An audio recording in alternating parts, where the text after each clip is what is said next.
Okay, here we go for a rare daytime car review. I just walked out of an exhibitor screening of Evil Dead Rise, the newest in the Evil Dead series. It's pretty well documented from all the various channels I've done over the years, just how much I fucking love the Evil Dead series. I mean, my wallet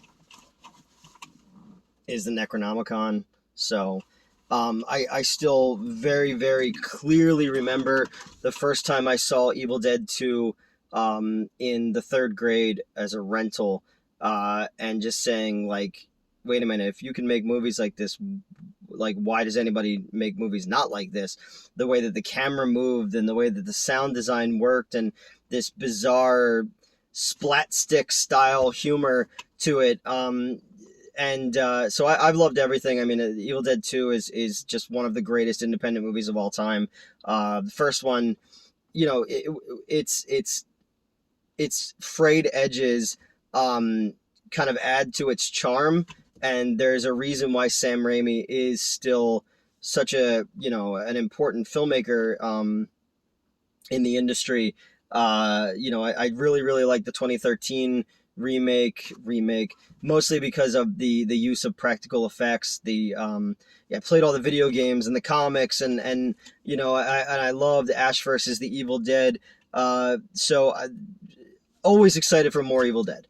The first trailers that I saw of this one, it kind of felt like it was going to be Lamberto Bava's Demons 2, because it's set in like a high-rise apartment building.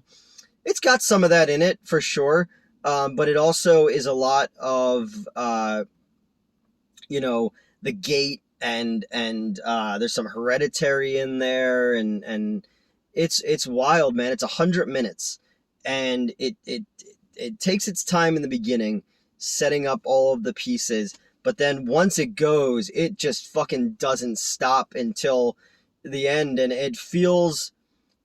it's extremely mean spirited, extremely gory. I would say the goriest of the entire series thus far, but it works so well because it's just this mean dark ride experience. At one point you're literally inside the elevator, that we see in The Shining, basically.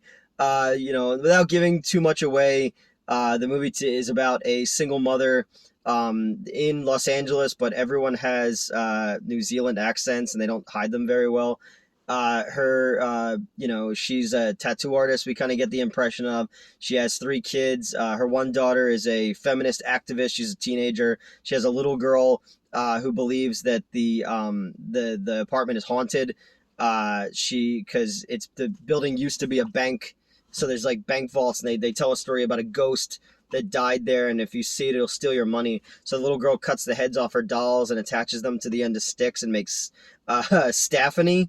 Um, and then the son is a kind of wannabe DJ. And you could see how if you put all those elements together, it would be kind of annoying, but it works here. And then our main antagonist, our Ash of this story, is a guitar tech who finds out that she's pregnant in the very beginning.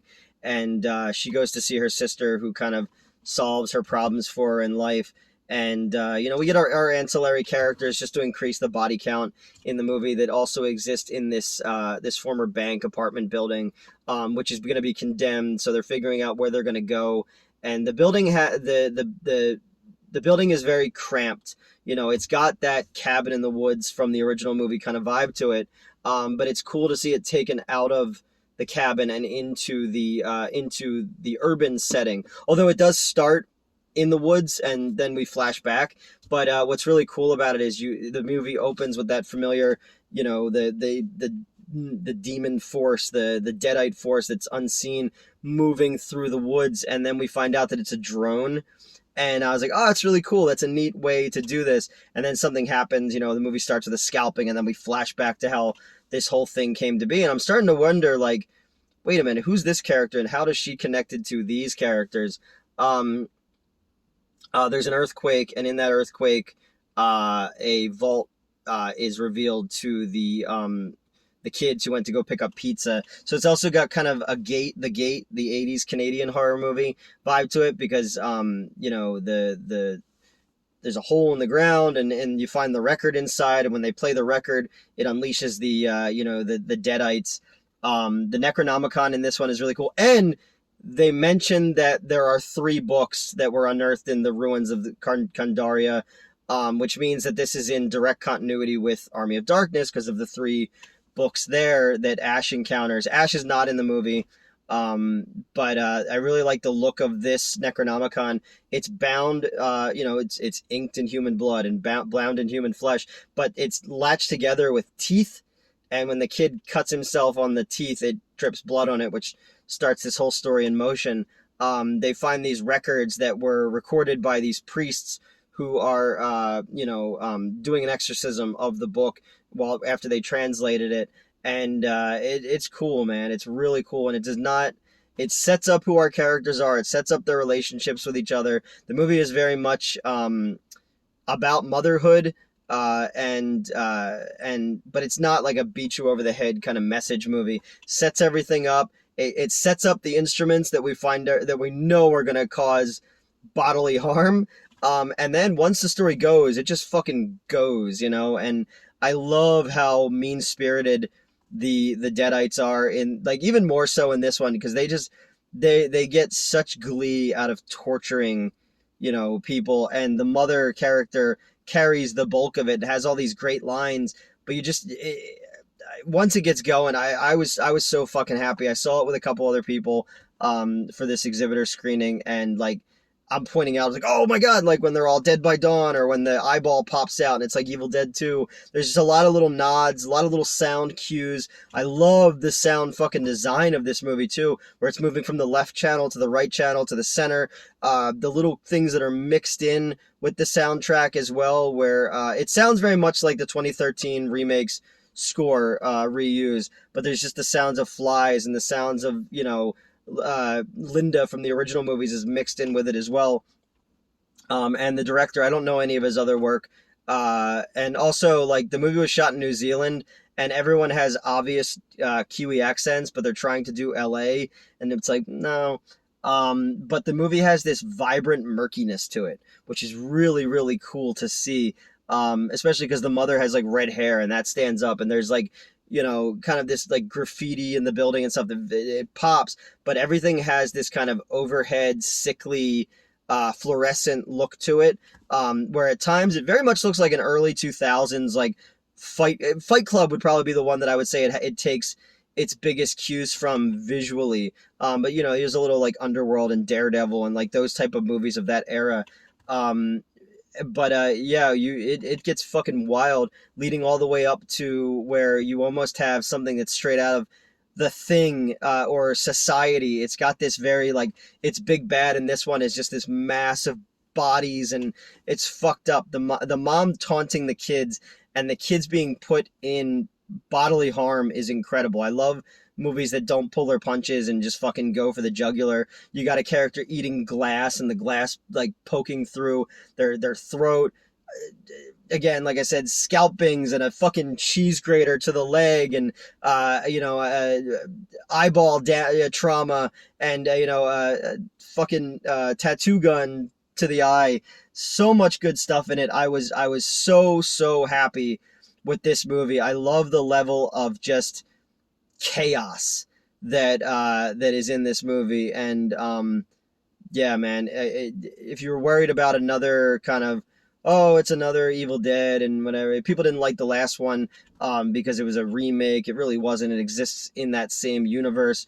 This one exists in that same universe and opens the door to more Evil Dead stories, because I like that each book is different. I like that everything, the rules are clearly set by the Sam Raimi universe, but they find new ways to be interesting with them, and I look at this and I'm like, man, there's this kind of gore is going to be playing on a big screen in mainstream theaters in 2023. That makes me very, very happy, because again, I love this series so much. I'm such a fan of the video nasty movies of the 1980s, and this movie doesn't feel the need to stop and say anything too powerful. It gives you characters that you understand their motivation, and then it's just boom, we're just into it, and it's just dark ride of blood and gore and flesh and metal, and it's really really awesome, and I really really enjoyed it. And I want to see, I want more Evil Dead.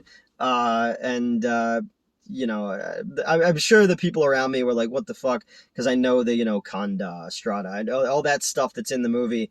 But yeah, if you're a fan of The Gate, if you're a fan of Hereditary, if you're a fan of Evil Dead, you know, The Thing, Society, just all these things, they feel like they mix together into this bizarre, you know, fever dreams, a wreck, a little bit of wreck as well, because it's in an old apartment building with a possession. Um, these are fun. These are fun, and there's a reason that Evil Dead is one of my favorite franchises of all time, and changed the way I looked at how you make movies, because that, the way that the camera moves and the way that the, you know, the you shallow out the background and force your perspective on things, and you know, to mix the sound design the way it is, where everything feels alive and dangerous, and that it's just, these things just love fucking with us in any way, shape, or form. It doesn't matter if it's a kid, a mom against pregnant women. It doesn't matter. It's just they dance in the fucking flames, and that's what's so cool about it. So if you were on the fence, don't be on the fence, because this movie is the shit.